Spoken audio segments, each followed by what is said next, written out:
right, so let's talk about spotting. With gymnasts and cheerleaders specifically, lots of spotting, lots of tumbling. There's a little bit of a nuance or a difference between someone who's like stuck with a mental block versus they're learning a new skill. I know that there's a little bit of difference there in maybe how they would approach it. But if there's an athlete who is working with a spotter and they have fears about going to that next level and letting the spotter move away, what would you say? I think I think it's all about time and place. As what you were saying, it depends on if an athlete's learning a skill or maybe they had the skill prior and now they're having a little bit of a challenge with that skill. I think a lot of it stems from an athlete feeling like they have to go without a spot. And we talk about that all the time, expectations and pressure and um but I feel like for me, just when I was competing, the amount of pressure I put on myself going for skills and getting to the point with going without my coach, I in a way I feel like I did myself a disservice because I was trying to rush the process essentially. Now I get there's different contexts. Are you in off season? Are you preparing for tryouts? Are you, is it summer? So I get there's some nuance there, but I think it really boils down to where an athlete is at in that current moment. I know for me, I was so eager to get my skills. Like with fulls, for example, on floor.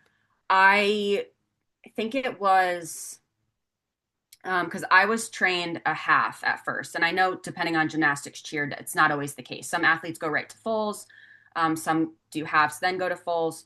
So for me, as soon as I got my half, I'm like, all right, that's it. I want to learn a full. And in that moment, I was so focused on the progression that I wasn't at a point, I guess physically you could say, and also mentally without me knowing it, if that makes sense. I wasn't at the point to go to the next step um, without a spot. And so I think it boils down to not only trusting yourself, but also your coaches. And I know that can be hard for athletes to, um, I feel like sometimes in an athlete's brain, when a coach tells you, like, no, I think we should, keep doing what you're doing, we can progress up to the next level or next skill shortly. I feel like an athlete interprets that as, like, oh, my coach, maybe they don't think I'm good enough, or maybe they don't think I'm ready. A lot of it is just they're trying to keep you safe and they know where you're at on a progression scale. Now, with a block, a little bit of a, I wouldn't say different story, but there's a lot more factors on the table because it's not that you're choosing to not go. It's there's something that's stopping you from going. So there's more that has to be worked through other than I'm just going to go throw my skill.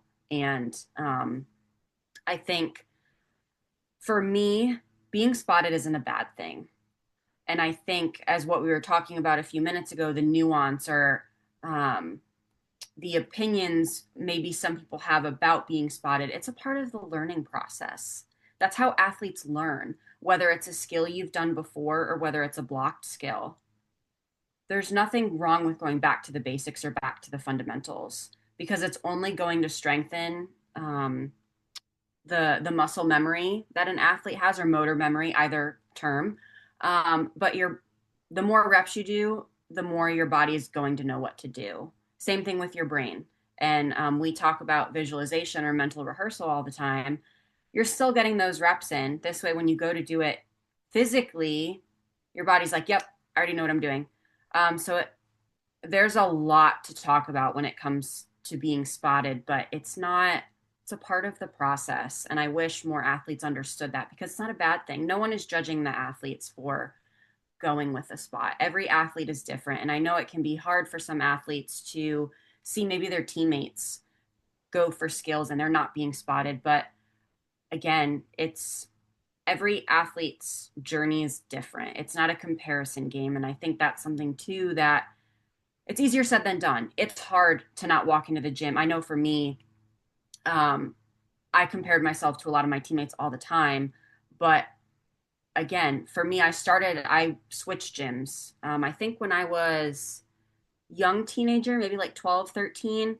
So for me, I was comparing myself to girls that had been at the gym I switched to their whole life. And so they were used to the coaches and how they train skills and how they learn skills. So it's not a matter of, oh, she's better than me. It's, but it's hard in the moment for a young athlete. They're not thinking about, all those contextual factors, but they do influence, overall, I don't want to say progression, but they influence an athlete's overall, um, what's the word I'm looking for?